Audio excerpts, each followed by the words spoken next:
Baik, assalamualaikum warahmatullahi wabarakatuh. Alhamdulillah bisa bertemu lagi di kuliah online sosiologi pedesaan ini. Meskipun tadi ada gangguan teknis sementara, ini sambil ngetes lagi. Mudah-mudahan suara saya berikut videonya bisa dengar dengan jelas ya. Baik, kali ini kuliah kita akan membahas yaitu topik terakhir pada semester genap ini, yaitu topiknya adalah perubahan sosial dan pembangunan desa. Topik terakhir ini ya, sosiologi pedesaan akan membicarakan hal-hal yang sesungguhnya melatar belakangi lahirnya ilmu sosiologi itu sendiri. Sejarahnya sosiologi itu justru lahir di tengah-tengah masyarakat Eropa yang sedang mengalami perubahan, terutama akibat adanya penemuan-penemuan industrial yang ditopang dengan kemajuan ilmu pengetahuan teknologi. Pertama kita akan membahas ya konsep perubahan sosial. Kalau kita membicarakan perubahan itu ada 3 aspek yang perlu kita lihat. Inilah cakupan sosial, yaitu yang pertama adanya perbedaan keadaan, adanya kondisi itu berbeda ya antara kondisi yang dahulu dengan kondisi sekarang ya. Kemudian yang jelas yang kedua ada perubahan waktu ya, sekarang secara relatif, baik dalam waktu yang jangka waktu yang dekat sebentar maupun lama. Ini sebentar atau lama ini bersifat relatif. Kemudian yang ketiga, perubahan juga mencakup di antara keadaan sistem sosial yang sama, dari satu masyarakat, bentuk masyarakat ke bentuk masyarakat, tetapi sistem sosialnya masih sama. Ini yang disebut dengan konsep perubahan. Seperti misalnya kalau kita lihat di sini gambar ya, ini di latar belakangnya Candi Borobudur, di mana sekitarnya itu masih terhampar ya tanaman padi sawah ya, cukup luas ya. Kemudian ini berubah sekarang ya, desa hamparan sawah ini menjadi tempat untuk wisata ya. Ini mengilustrasikan adanya suatu perubahan. Baik, secara definisi perubahan sosial didefinisikan oleh para ahli bermacam-macam ya. Misalnya Selo Sumarjan mengatakan perubahan sosial sebagai suatu gejala perubahan dalam lembaga-lembaga kemasyarakatan yang mempengaruhi sistem sosialnya. Ini penekanannya pada perubahan kelembagaan. Kemudian Kalkau mengidentifikasi yang dimaksud dengan perubahan sosial adalah perubahan dalam pola sikap dan tindak dari manusia itu sendiri di dalam kebudayaan dan strukturnya. Yang kata kuncinya di sini adalah perubahan pola sikap dan pola tindak. Kemudian ada kata kunci dalam konteks kebudayaan dan konteks struktur sosial masyarakat itu sendiri. Sementara John Reiser menyatakan yang dimaksud perubahan sosial adalah variasi hubungan antar individu, kelompok, organisasi, kultur atau budaya dan masyarakat. Reiser lebih melihat perubahan yang ada di dalam ciri-ciri entitas-entitas sosial di tengah masyarakat, baik itu individu, kelompok, organisasi, kultur maupun masyarakat. Kemudian Farley mendefinisikan perubahan sosial sebagai perubahan antar waktu dari pola-pola perilaku, hubungan sosial, kelembagaan, dan struktur sosial. Jadi aspek dilihat dari perilakunya, pola hubungannya, kelembagaan, dan strukturnya. Nah, secara lebih umum ya, di dalam kajian perubahan sosial, yang dimaksud dengan perubahan sosial menurut Charles Harper adalah the significant alteration of social structure through time. Maksudnya adalah suatu pergeseran yang signifikan di dalam struktur sosial sepanjang waktu. Jadi pertanyaan di sini adalah yang dimaksud dengan signifikan ini yang seperti apa? Ya, ini yang menjadi titik tekan dari perubahan sosial. Tentu maksudnya signifikan adalah bahwa keadaan saat ini dibandingkan keadaan pada masa lalu itu terdapat perubahan yang relevan untuk dibicarakan, relevan untuk dibandingkan, ya, relevan untuk dilihat kemajuannya, apakah ada kemajuan atau justru sebaliknya suatu kemunduran. Yang pasti bahwa yang dimaksud dengan signifikan di sini adalah suatu kondisi yang tidak stagnan, ya, bukan kondisi yang tetap, bukan kondisi yang antara awal dan akhir itu sama saja. Jadi pergeseran yang signifikan ini ada suatu perubahan yang dapat dibandingkan. Nah, jadi kata kunci perubahan sosial ini, di mana perubahan-perubahan itu terjadi pada ciri-ciri masyarakatnya, itu ada dua dimensi. Yang pertama, dimensi perubahan struktur sosial, dan yang kedua, dimensi perubahan kebudayaan. Maka pertanyaannya adalah apa yang dimaksud dengan struktur sosial dan apa yang dimaksud dengan kebudayaan. Nah, ini pada topik-topik sebelumnya saya kira ini sudah dijelaskan, namun untuk menyegarkan kembali ingatan kita, baiklah, ini yang dimaksud dengan struktur sosial, yaitu suatu jejaring hubungan sosial yang sudah mantap, di mana interaksi sudah menjadi rutin dan berulang antara berbagai peran sosial, grup, organisasi, dan peranata yang membentuk masyarakat tersebut.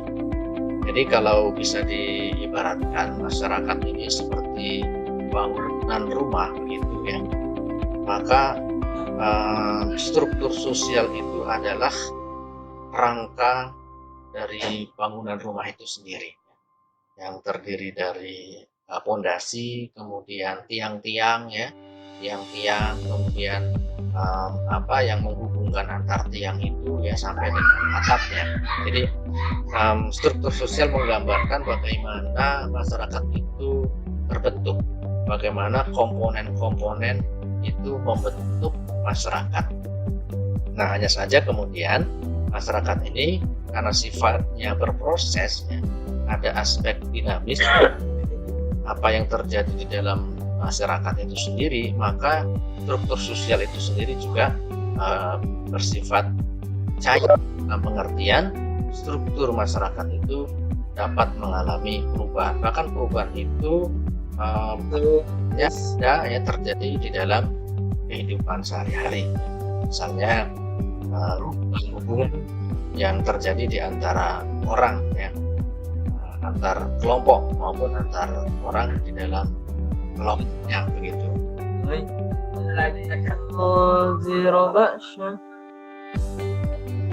Nah, dan kebudayaan keseluruhan sistem gagasan, tindakan, dan hasil karya manusia dalam rangka kehidupan masyarakat dengan milik manusia dengan cara mempelajarinya.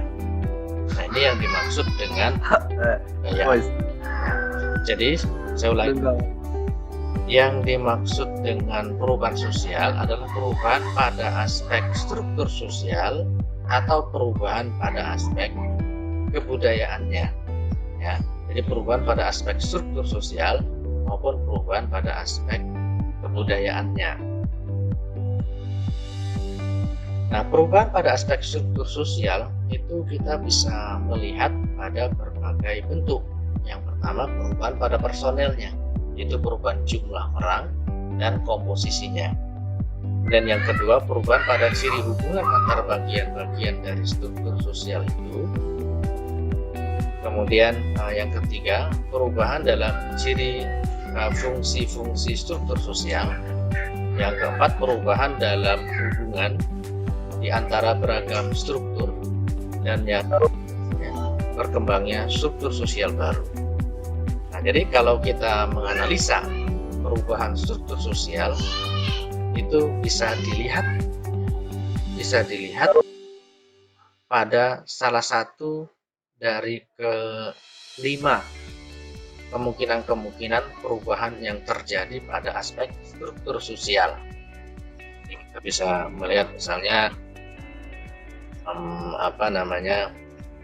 perubahan pada jumlah, ya, misalnya perubahan jumlah penduduk, ya, perubahan pada komposisinya, ya, perbandingan antara penduduk perempuan dengan penduduk laki-laki, atau yang lainnya. Saya kita ambil contoh lagi, perubahan pada ciri hubungan antar bagiannya, ya, misalnya fungsi keluarga, di mana kemudian fungsi pengasuhan itu pada saat ini mengalami pergeseran. Dahulu kala pengasuhan anak semata-mata dibebankan kepada ibu atau kepada keluarga luasnya, misalnya neneknya, ibunya. Pada saat ini pola pengasuhan anak sehubungan tuntutan dari kebutuhan hidup, wanita itu melakukan aktivitas di luar rumah dalam rangka untuk menghasilkan pendapatan untuk nafkah rumah tangganya, maka pengasuhan anak itu diambil oleh lembaga yang namanya lembaga pendidikan, yaitu PAUD, ya, atau tempat-tempat pendidikan anak. Ini contoh, ya, perubahan pada struktur sosial.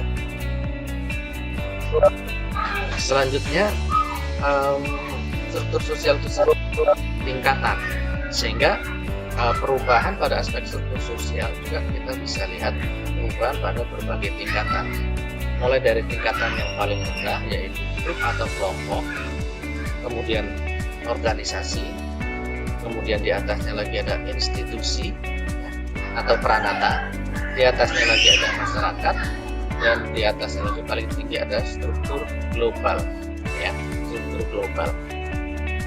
Nah, bentuk perubahan pada level atau tingkatan grup ini yang terjadi, perubahan peranan, perubahan struktur komunikasi, klik, ya, klik ini contohnya teman-teman sepermainan, geng, yaitu klik geng, atau perubahan pengaruh di dalam kelompok itu. Ya. Jadi kalau melihat perubahan pada tingkatan kelompok, yang dilihat adalah perubahan, ya, pada aspek peranan sosial, struktur komunikasi, klik. Kemudian pada tingkatan organisasi, yang dapat dilihat perubahannya adalah perubahan struktur organisasi, struktur hierarkinya, ya, nah, tingkatannya, jenjang dari bawah sampai ke atasnya, kemudian struktur kewenangan atau otoritas, dan produktivitas dari organisasi.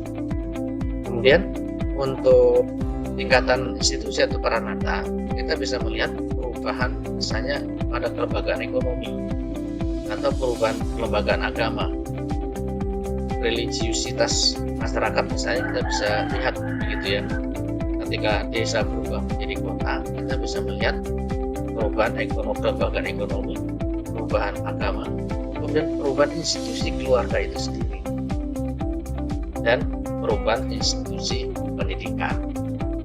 Kemudian pada level masyarakat, kita bisa melihat perubahan pada aspek stratifikasi sosial, perubahan kependudukan atau perubahan struktur kekuasaan. Dan terakhir yang paling tinggi, yang pada level global atau dunia internasional, kita bisa melihat perubahan pada pola hubungan internasional atau proses metrisasi atau proses evolusi atau perkembangan sistem masyarakatan dunia ini. Baik,